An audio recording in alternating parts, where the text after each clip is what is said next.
Hello and welcome to another IoT Central webinar. I'm David O'Hara and I'm the Managing Director at IoT Central. I'd like to start by thanking Ground Control for sponsoring today's event. The title of today's webinar is, What is Direct-to-Device Satellite IoT? I'd like to introduce our speaker. Oliver Potter is the COO at Ground Control. Oliver, when you're ready, let's get started. Thanks, David. It's great to be here again on IoT Central. For those of you that haven't watched any of our other webinars, this is the fifth in a series of 6. So you can go back and look at the others and look forward to the sixth one coming soon. So I'm Ollie Potter and I'm the COO of a company called Ground Control. We specialize in satellite IoT and satellite tracking. And today I'm really here to talk to you about direct-to-device and what does that mean? Let's sort of demystify the term and let's explore, kind of particularly in an IoT context, what that might mean. So let's jump straight in.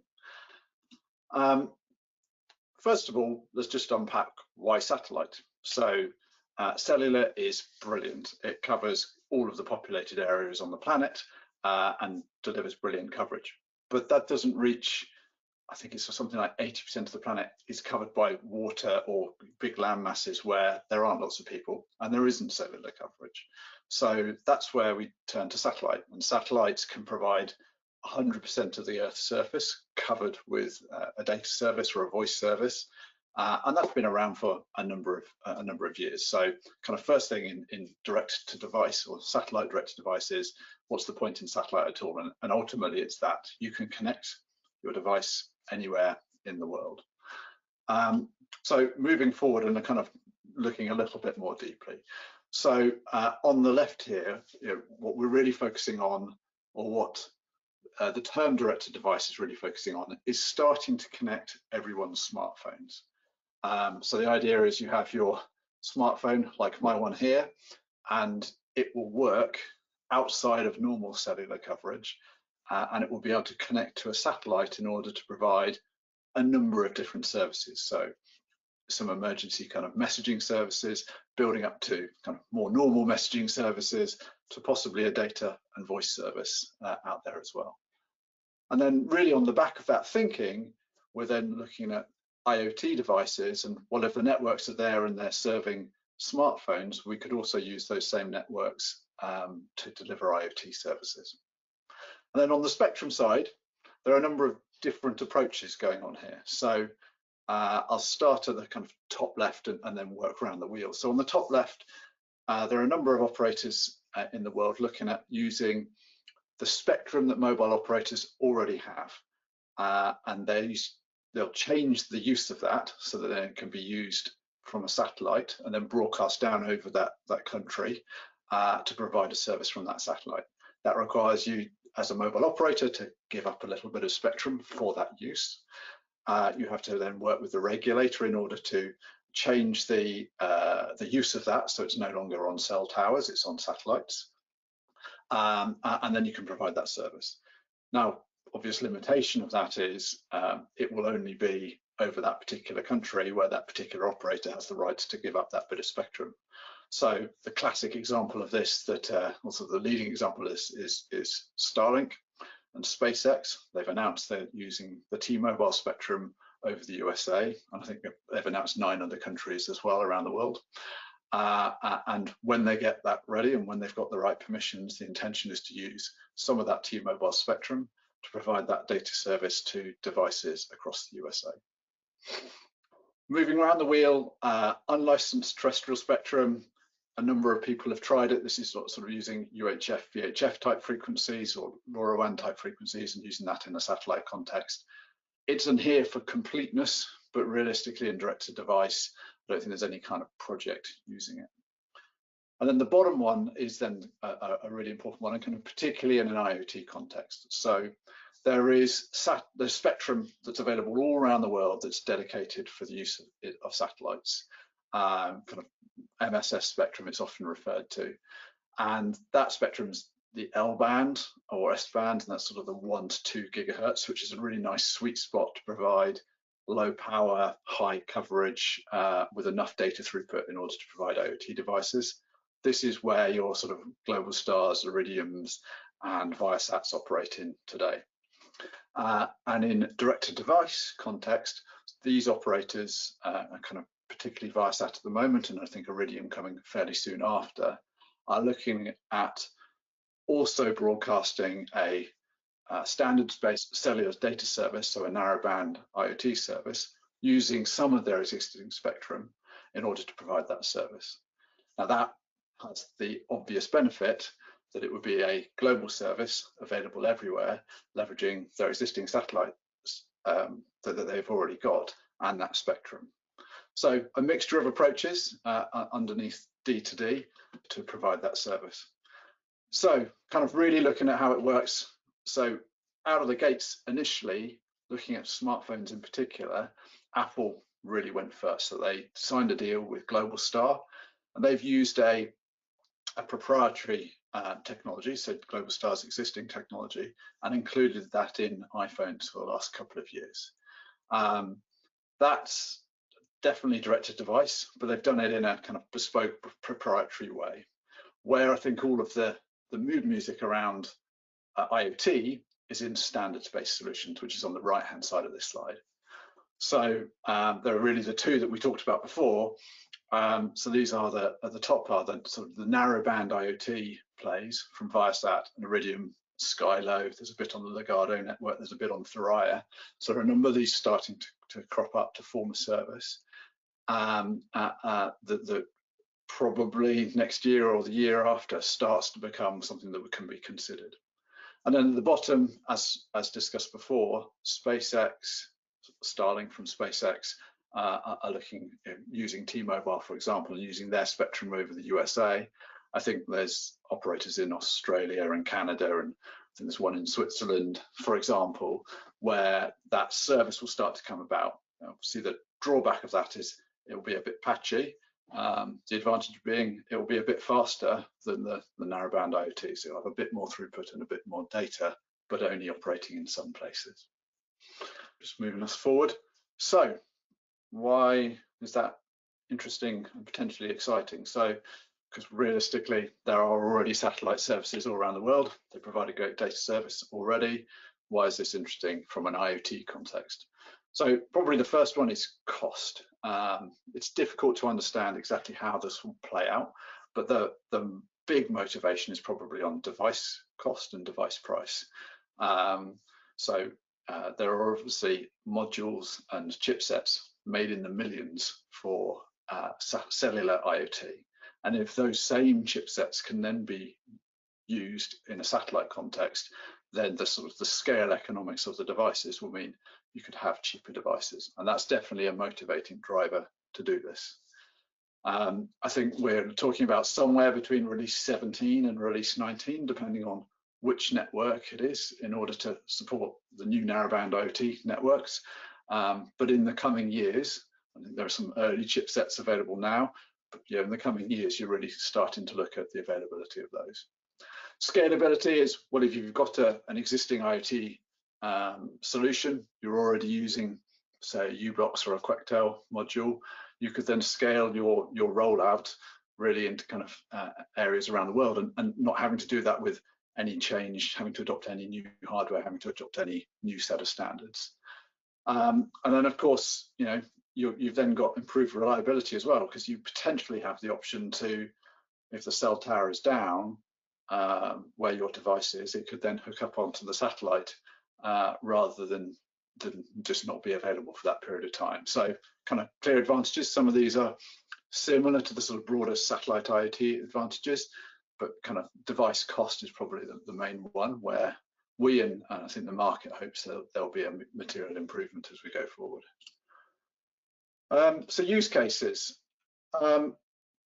Many of these are the sort of normal use cases around satellite, particularly focusing on the sort of the lower bandwidth ones.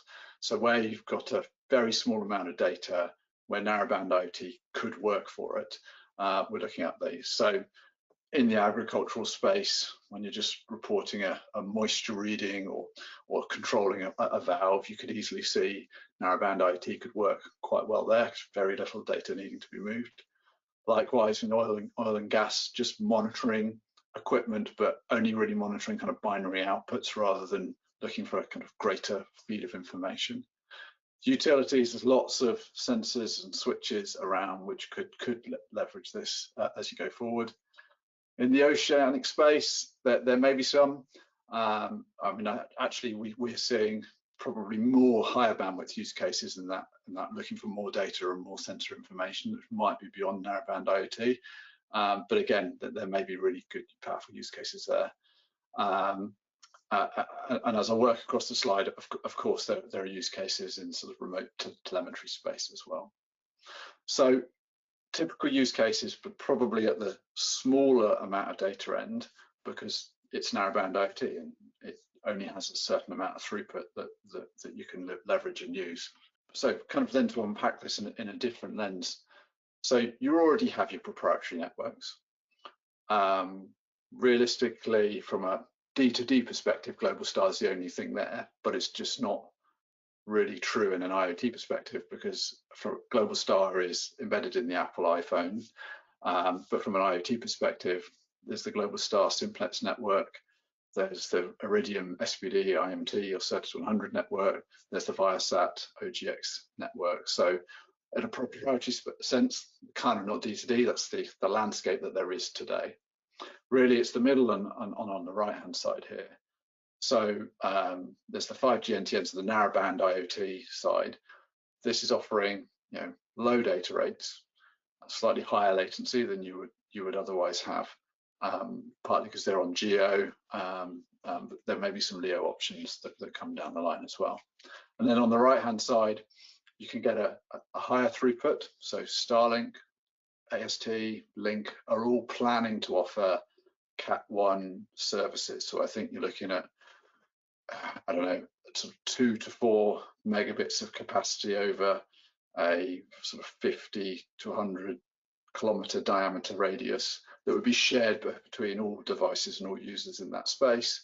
So you could potentially see some reasonable throughputs. It's danger of congestion, and until this is up and running and we're seeing observed behaviors and real pricing, it's hard to tell.